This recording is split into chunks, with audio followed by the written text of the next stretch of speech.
hours to watch this video. My neighbor Brian was like, yo, where'd you get this knife? I'm like, Bespoke Postman. Now see, you talking about Bespoke.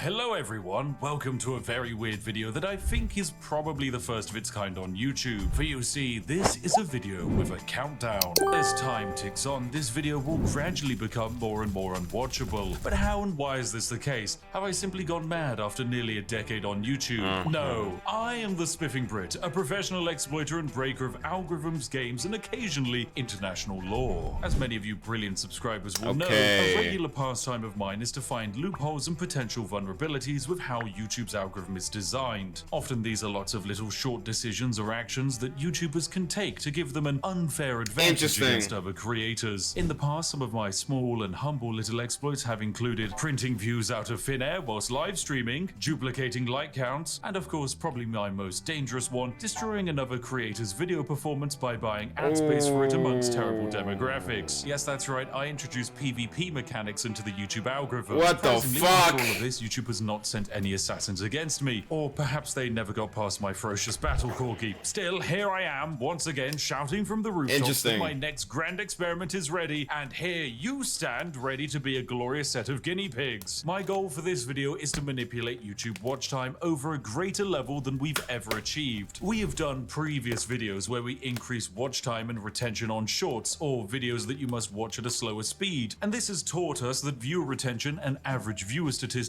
are quite possibly the most valuable in determining how much YouTube wants to push a video. However, my previous experiments have lacked one important statistic: length. So before we dive into this video's experiment, it's time for a quick explainer of the modern YouTube algorithm, what's changed, why it's important, and how we can break it. So make sure you're comfortable, you've grabbed a warm cup of tea, as this is where the fun begins. YouTube's entire role is to recommend the right videos to the right person. If you like watching videos about medieval cooking techniques, then YouTube will serve them up to you. You'll see them on your home feed, you'll see them underneath videos you watch, they'll automatically play in the up next section. There will simply be no escape from these medieval cooking videos once you've started going down that rabbit hole. However, YouTube will actually serve up these videos based on a few criteria. So YouTube monitors you. They want to know what language you speak, what channels you're watching, what videos you interact with, and for how long you're watching them. It then runs a bunch of numbers and finds a selection of videos that might be a good fit for you. But before that step, YouTube does its most important check. It must weed out videos that it deems to be misleading or not as interesting. Remember, YouTube's entire goal is to get you watching videos for longer, because the longer you spend on the platform, the more money you make them thanks to adverts. So it screens for misleading or unsatisfying videos by serving up videos with a higher percentage of viewership more than ones with a lower percentage of viewership. Needless to say, in 2024, basically no one is using the sub feed anymore, so video recommendations are the most important thing, meaning average watch time is also the most important thing. This algorithmic decision of meritocratic performance is actually great on paper, as it generally means that better structured videos that get to the point of their purpose quickly will outperform more waffly ones spoken by British people that go on tangents. Wait a second! But there is a little bit more to this decision. What happens when a video covers the same topic but is a different length? So let's imagine video A is a 10-minute long video that has a 50% viewer duration. Video B is a 20-minute long video and it also has a 50% viewer duration. They are both watched on average for the same amount of time, meaning logically they are both the same amount of satisfaction in the eyes of YouTube. Wrong! YouTube will massively favor video B. It's got higher watch time, baby! So that video will not only get more views, but it will also make more money for the creator. This creates a weird calculation where in some examples, longer equals better. There are some very extreme examples of terrible creators exploiting video length for profit, like for example this one here. Wait, hang on a second, that's my Victoria Free live stream. This video here is the second most viewed Victoria Free video in the entire world. There are thousands of Victoria Free videos, and yet this nearly 4-hour-long live stream VOD is the second best of them. Why is this the case? Is it because it's a well-crafted, well-edited, perfectly executed idea? No, it is a good video, but it's just statistically broken. Because it's such a long video, the average watch time is over 1 hour and a half. This means that this stream has 3 times the average watch time as the next best video has total length. That's also my video, by the way. It's handcrafted, took us a lot of time to make, and very well executed. But statistically, it's terrible. The results are that this stream outperformed massively, and thanks to my dastardly strategy, it suppressed other videos in the recommendation feed, allowing me to make over £64,000 off of a 4-hour stream. Thanks YouTube, that was perfectly balanced. Oh wait, you're probably not used to creators talking about how much they actually make. Don't be alarmed, friends. I have to pay a lot of that revenue in tax, probably. Maybe some of it has to go to the interns to buy them food, and then the remaining 95% gets spent on my crippling addiction to Yorkshire tea. So more watch time is more good, and greater average watch time is more good. This means that the calculation of the optimal video is rather simple. Make a video as long as possible while still keeping viewers interested. This basically means that all you need to do is craft a perfect SEO monstrosity with zoomer cuts, pan zoom, smiling celebrities, and just pander to the algorithmic equivalent of the everyman. Yeah, I'm talking about you, Dave. This is the strategy that has to be used by the people at the very top of YouTube. I can't blame them for it, because you reach a point where each ounce of personality you show, the market cap of your audience goes down by millions. Instead, you must become like white toast with butter. Plain, but very inoffensive. Perfect for when you're waking up and starting your day. So yeah, I can't exactly do that. I'm British for a start, which means that the French people probably stopped watching 5 minutes ago. On top of that, I like janky bad edits, and my sarcastic style of humor isn't exactly for everyone. If only there was an exploit that could make a longer form video retain a larger percentage of viewership and watch time. Oh dear. So you think you know Wix? No, I don't know Wix. Get out my face. Get out my face, boy. You got shake. If only.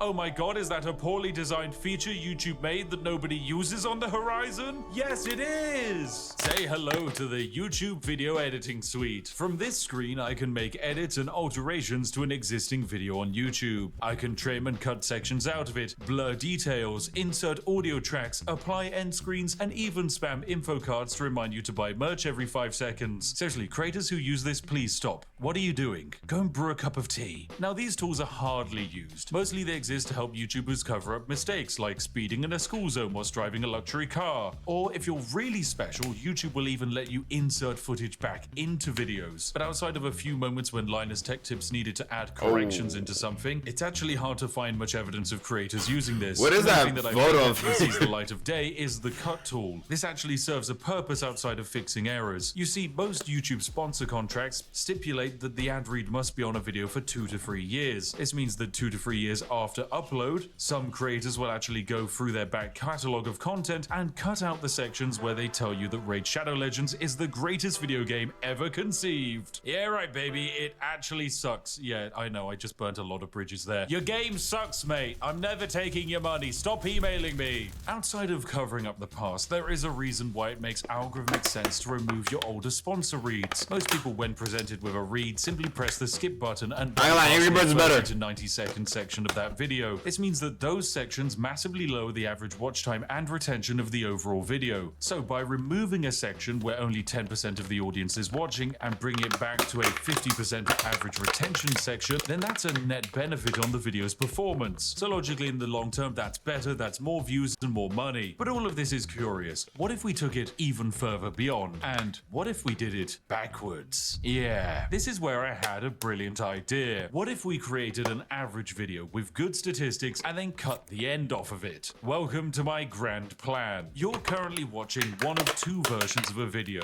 One version ends sooner than the other. If you're watching this video too late, then the entire second half of this video has been cut off and you'll never actually know what it was. You'll never even be able to watch it again. And the science behind it is rather simple. I can make a video like this be watched by 2 types of viewers. One set of viewers are watching a full-length version. If the video is 20 minutes long and the average watch time is 10 minutes, that video has given me a 50% retention. However, the second viewer, which might be you, watches the second shortened version. Let's say this video is now only 10 minutes long, but you still watch it for 50% of its length. Well, the problem is that YouTube can't delete the watch time that this video has generated, and all of the statistics just pile up onto the back end from the original version. So all of those longer views are added onto the new shorter version of the video. If half the views are on the long version and half the views are on the shorter version, we balance out at an average watch time of 7.5 minutes or 75%. 100% retention. Of course, the longer the section that we end up deleting, the better. If I add a 10-hour-long Skyrim Let's Play after this and people watched it for an average of 2 hours, I could probably end up with one of the highest average retentions on a 10-minute video that the world has ever seen. And you know what? Maybe that is what I've done. But you have absolutely no way of knowing because there's a chance you're watching this video after the great cut. So there we go, job done. This video is perfect. I've just become a quadrillionaire and the largest YouTuber on the platform. Unfortunately, it's not quite that simple. There are a few limitations to this strategy that might unfortunately stop us from breaking YouTube entirely. Namely, market cap, interaction, and engagement. The first problem is hard to fix as there is a finite amount of people on the planet who would be happy watching a video on YouTube exploits. YouTube knows this, so recommends videos accordingly. Generally, the best videos on YouTube are ones that are relevant to broad viral demographics. This is why you see someone like the Legal Eagle cover popular events rather than obscure but interesting legal cases from Madagascar. Now, there are a few ways I can manipulate and trick YouTube to improve this video's relevancy and raise the market cap. Namely, I can have you go into the comment section and say some relevant topical things and talk about how they definitely featured in this video. Here's a list of some popular current SEO terms active right now that you can claim I have somehow satisfied your interest of. Yes, I remember talking about that. Oh, and that one.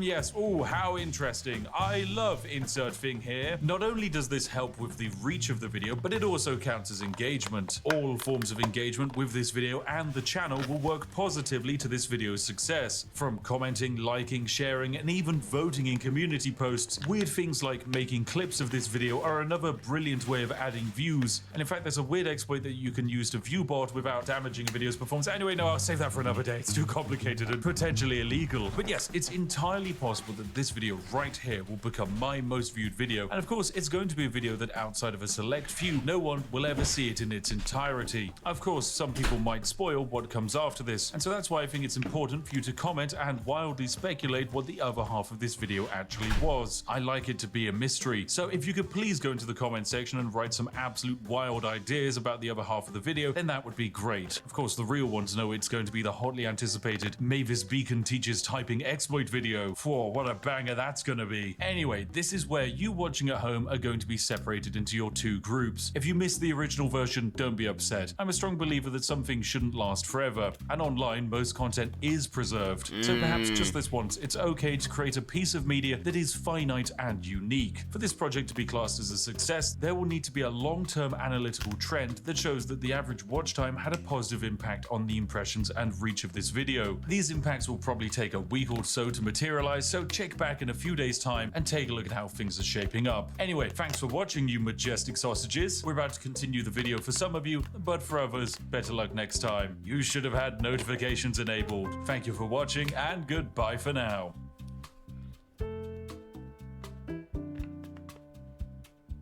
Right, welcome ladies and gentlemen to the other half of the video. This is something that not everyone's going to see, and who could have guessed it? It is a British food, snacks and drinks tier list, because I know that for too long people have been wondering what my incredibly important opinions are, and today we will answer them, for this is quite possibly the most important thing you can ask a British person, and one of the most critical determining factors when it comes to knowing whether to trust a human being or to distance yourself from them. So yes, let's start with this lovely tier list. It's going to of course begin with Aero chocolate bars. Now these are quite fun. They're kind of like chocolate bars with air pockets in them, and you know what, I'm gonna say they're pretty good. They're nice, they're very tasty, but they can be a bit sickly. As far as chocolates go, it is definitely pretty good category. Then we have After Eight mints. These are basically mint chocolates. They're very strong and minty, and many people like them. However, I don't think they're that great because I don't like mint chocolate. I think that's a terrible idea. If I want mint, I'll just eat toothpaste, mate. Then we've got Heinz beans. I'm actually gonna combine Heinz beans I like in the not great category. This is probably the most controversial opinion of the night, and I'm sure many of you are currently hammering into the keyboard that I should yeet myself off of Big Ben. However, I just think beans are bad. They're just a bad vessel for food, and adding them to bread and cheese doesn't exactly improve the situation. So yeah, not great. Then we've got black pudding, otherwise known as blood pudding. It gets its name because it is basically blood mixed with herbs and barley. Definitely quite a disgusting food when you think about it. However, I think it's bloody lovely. I guess I'm just too British for some people. And yes, we in the UK never stop quite try eating like we were in the Blitz or we were role-playing feudal peasants. Then we've got bounty chocolate bars. These are a disgrace to Britain. That's It's disgusting. just disgusting. Just the worst That looks chocolate bar. disgusting. I hate it. Then we've got bourbon biscuits. Oh, these are fantastic. These are bloody lovely. A chocolate biscuit with a layer of chocolate cream on the inside. Oh, dipping that into a cup of tea is a blessing. And then we've got dairy milk buttons in yogurt form. These are pretty good. I think these are all right. They're kind of tasty, but it's just very sickly. Then we've got crackers and cheese. This is a blessing to Britain. Whoever created crackers and then had the idea of putting cheese on them,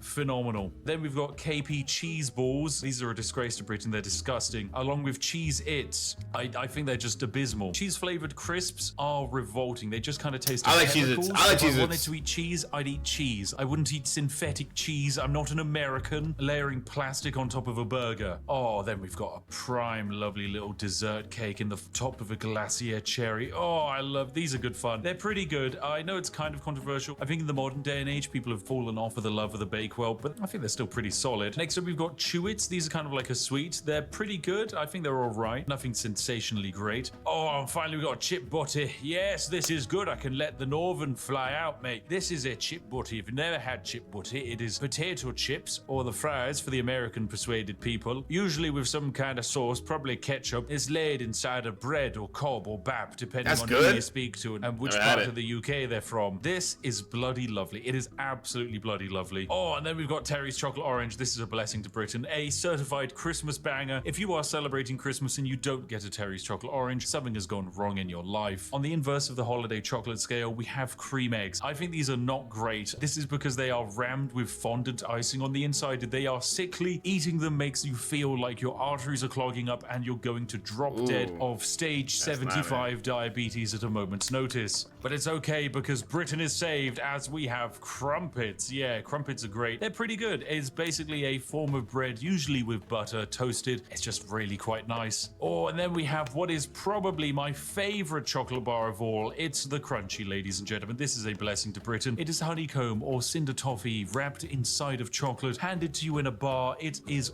wonderful. One of Cadbury's greatest creations, and then after the Americans bought it, it's gone downhill. I want my original Crunchy bar back, but I know it's never gonna happen, so I'll still remember you, Crunchy bar. You were amazing. Speaking of Americans ruining things, it's the Cadbury's Dairy Milk Bar, which is now in the not great category. This used to be a phenomenal piece of chocolate, and then Kraft ruined everything. I hate mega corporations. But hey, if there's one mega corporation I love, it's McVitie's, because they made the digestive biscuit, which is bloody lovely. It's a very solid biscuit, perfect for dunking in tea. Very nice. Then we have what I believe is a kebab. Kebab meat, it's all right. It's pretty neutral as far as meals go. A fantastic meal, however, is fish and chips, which is just a massive fish dipped in batter, made very crispy and served with large quantities of potato. Yes, this is genuinely one of the nicest things in the universe. I know other countries have attempted to do fish and chips, but every time I've tried them, they're just disappointing. If you want a proper fish and chips, come to the UK and give it a try. Okay, next up we've got fish fingers. These are not great. Look, if you're gonna have battered fish, have it in the form of fish and chips, not in the form of tiny string reformed fish. Oh, and then we've got Freddos. Yes, this is a bloody lovely chocolate. If you don't know, the Freddo is actually how we in the UK gauge inflation. You see, Freddos in the bygone era used to cost only half a threepence, whereas now in the modern day, Freddos can be sold on the black market for upwards of £50,000. Damn. Quite simply, they're very tasty. Then we've got Fridge Raiders. These don't really feel very British. They're kind of alright. It's just breaded chicken that you eat cold. It's fine. It's a tasty snack. Fruit Winders, however, yeah, this is pretty good. This is basically pureed fruit in a winder form. I think there is an American alternative, but it's not as cool as our British alternative. So yeah, it's in the pretty good category. Oh, and then, ladies and gentlemen, oh yes, they say that the British god on the seventh day didn't rest, for he created something better. He created hobnobs. Yes, this is a blessing to Britain. For those that don't know, the hobnob is like a digestive biscuit, but made more oaty. It's got a stronger form to it. It can suck up more tea, and as a result, it is perfect in every way. This is the tea dunker's delight. I will accept no slander and besmirchment of the hobnob's name. Truly Besmirchment is anyway, crazy. We can also do some quick fire. I never hear Americans say besmirchment. Yo, if anybody say besmirchment, I'm gonna smack the shit out of them. I'm not gonna lie. Or chips if you're foreign. They're pretty tasty. Then we've got Iron Brew. This is a blessing to Britain. This is the greatest thing to come out of Scotland ever. I used to believe that Hume was potentially the greatest Scottish export with his fantastic takes on philosophy. However, no, Iron Brew is objectively better. It tastes fantastic, and it is so good that for a while America banned it. It has no discernible taste, and if you were to describe it to someone, you wouldn't be able to. Safe to say, you need to try some Iron Brew. Okay, next up we've got Jaffa Cakes. Once again, another controversial opinion. I think they're just alright. Okay, look, if you grew up watching the Yogscast, you're probably going to be quite angry at me, but Jaffa Cakes, they're just kind of, they're fine. I'm not going to dunk it into tea. It's got terrible form for that. So for a biscuit slash cake, yeah, it's just not very good. Oh, then we've got Hartley Strawberry Jam. This is pretty good. It's a solid form of jam. Nice to put on your toast, nice to put on your crumpets, nice to put inside of your chip butties. I'm not going to judge. But for an even better formation of jam, you have Jammy Dodgers. This is a biscuit with jam on the inside, and it's bloody lovely. Oh, there's also Jelly Babies. Yes, these are very good. They're just jellied sweets, but in the shape of babies, which makes them better than Chewits, because it cures the insatiable British desire to crush children. And ever since we closed down all of the smog factories in London, this is the only way you can get that kick. Next up, we have the Kinder Surprise. Yeah, ciao everybody. I think this is a British snack, because it's very German, but yeah, it's alright. It's basically just a chocolate egg with a small toy inside of it. Once again, Americans banned this because they believed it was a choking hazard and would kill children. I instead believe that the Kinder Surprise egg is Darwinism in real time. Next up, we have KP Original Salted Peanuts. These are pretty good. They're just a decent snack. Magic Stars, these are alright. My wife really likes them. I think they're just a weirdly shaped form of chocolate. And then we have Moams. Once again, I'm like 90% certain this is German, not British, but hey, they're alright as well. Now we have some controversial opinions. Marmite. I don't think this is that good. It's not great. Now, once again, my wife loves Marmite. I think it's pretty bad. A spread that actively makes you want to throw up if you put too much on a piece of toast is probably not a good spread. Eating anything that has been coated in Marmite feels like you're back in the Blitz, and I'd much rather eat 700,000 hobnobs than have to eat anything with Marmite on it. So yeah, it's in the not great tier. Next up, we have Matchmakers. These are going straight into the disgrace to Britain tier. It's just a... As an American slash Hispanic, it's kind of cool. Form of chocolate. It sucks. Next up, we have the Tesco meal deal. This is going to go into the it's alright tier. Basically, for those of you that don't know, in the UK, we can go into most major supermarkets and pick up a sandwich, a snack, and a drink, usually for a round price. Recently, I picked up a Tesco meal deal, which netted me 3 sandwiches, a pot of watermelon, and a large drink, all for the low cost of £4. Damn, yeah, that's really good. And whilst relying on them entirely will probably lead you to an how much is £4 for the in the nation's US? tradespeople, the Tesco meal deal is a glorious invention. Okay, next up we've got Millionaire's Shortbread, which is a shortbread topped with a very thick layer of caramel and then topped off with chocolate. This is bloody lovely. It's one of the tastiest things ever created. I love it. If something will kill me, it's gonna be this, and it would be a brilliant way to... $5 is actually really good. $5 is really good. Place them all at the same time. Mini cheddars are going in the not great category. You know my opinion on cheesy crisps. Monster Munch are going in the pretty good category. Pom Bears are going into the bloody lovely section. Skips are going into pretty good. Watsits are going into a disgrace section. And Walker's Crisps are going into the it's alright. But finally, Space Raiders. Yes, pickled onion. Oh, this is bloody lovely. Space Raiders and Monster Munch, actually, they should be on the same tier. These are crisps that are designed to contain so much flavor and acid that your mouth will burn after eating a packet. And for that reason and masochism, they just belong in the bloody lovely tier. Okay, next up, we've got Kipling Angel Slices. These are going into the it's alright category. Party Rings, I'm going to put in the not great category. Controversial opinion, I know, because I used to really like Party Rings, but I don't actually like them that much anymore. Penguin Biscuits are going in the blessing to Britain category because they contain terrible jokes, and despite the fact that the biscuit isn't that great, I don't care. I love a dad joke. Percy Pigs, that's also going into the blessings for Britain. They're fantastic. Pepperami is a reformed salty meat stick, so we're gonna pop that in the disgrace to Britain section, and I guess we can immediately cover some other snacks like the pot noodle. It's just dried noodles that you add hot water to, and it's quite possibly the backbone that keeps the entire nation's student population alive. There's also the pasta and sauce sachets that aren't that great, but are even cheaper than pot noodles, but outside of camping holidays, you wouldn't really want them. Oh, then we've got potato smileys. These are going into the pretty good category. Pizza Express margarita pizza, that's going into all right. It's kind of fine. Twiglets, I'm gonna put in the it's all right tier. I know I said I don't like Marmite, and Twiglets are just Marmite flavored crisps, but my wife loves them, and she would probably kick me out of the house if I didn't put them there. Damn. Okay, now we've got some legendary cakes we can cover. The Colin the Caterpillar cake is a blessing to Britain and one of the greatest cultural exports we've ever invented.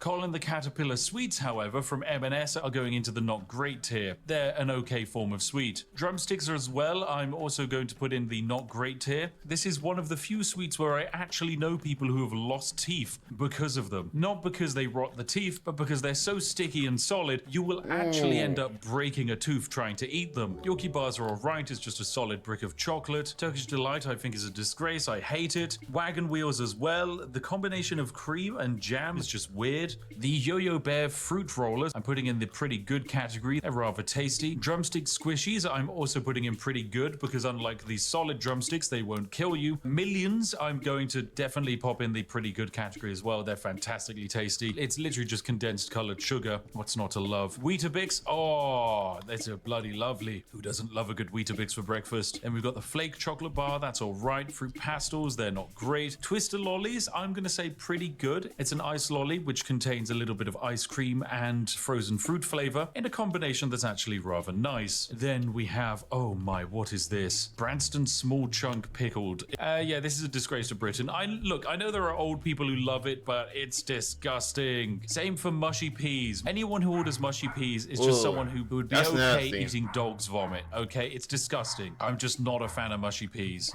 And then we got Tango Orange. This can go into the it's all right category. And before we get to the most important thing on the list, I think we should deal with some of the food options. So we have pork pies. This is going into the pretty good category. I'm a big fan of pork pies, but I understand that a slab of reformed meat surrounded in pastry is kind of weird. It's a very dense form of meat as well. However, the sausage roll I think is bloody lovely because it actually minimizes the density of the pork to create an overall better balance between pastry and reformed pig. Next up we have scones or scones if you're poor, which is usually had with cream and jam. This is going into the pretty good category. It's good for an afternoon tea, but you wouldn't exactly want it every day of the week. Then we've got Scotch egg. It is a semi-boiled egg wrapped inside of meat and then coated in bread. I'm actually going to say it's all right. I would have put it in pretty good, but I recently had some at an event, and about 40 minutes later I developed a crippling migraine, so I'm going to blame that on the Scotch eggs. Okay, then we have shepherd's pie. Shepherd's pie is great. It's mashed potato and then some mince and a bunch of vegetables. That sounds good. Lovely historical That sounds good. I ain't gonna lie. It's honestly a anything with mashed potato sounds good. I'm not gonna lie. I have it too often now. It's a very versatile dish. It's easy to make vegetarian and vegan versions of it, and usually 9 out of 10 times it tastes fantastic. Okay, then we have a roast dinner. Yep, this is straight into the blessing to Britain category. It is a meat,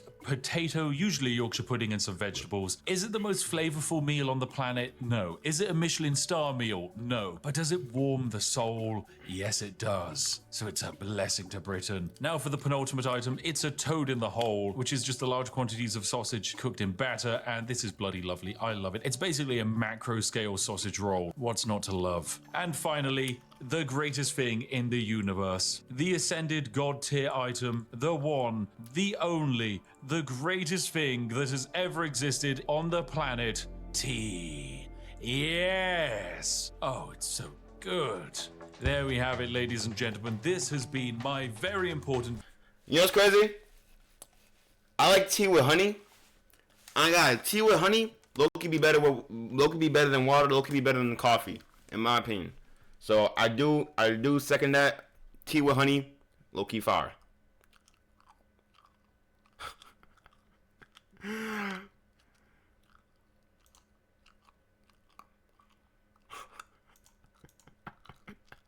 Bro, the deleted part was ranking top 10 Ignata videos, bro. I ain't gonna lie. W. This was W. Can't like, yeah. It was W. This was fire. Very critical, objectively perfect and spot. Yeah. W video, Robert. W freaking video, dude. W freaking video, man. Oh, you gotta give it better. Like and subscribe before Ignata invites you to the Ignata party.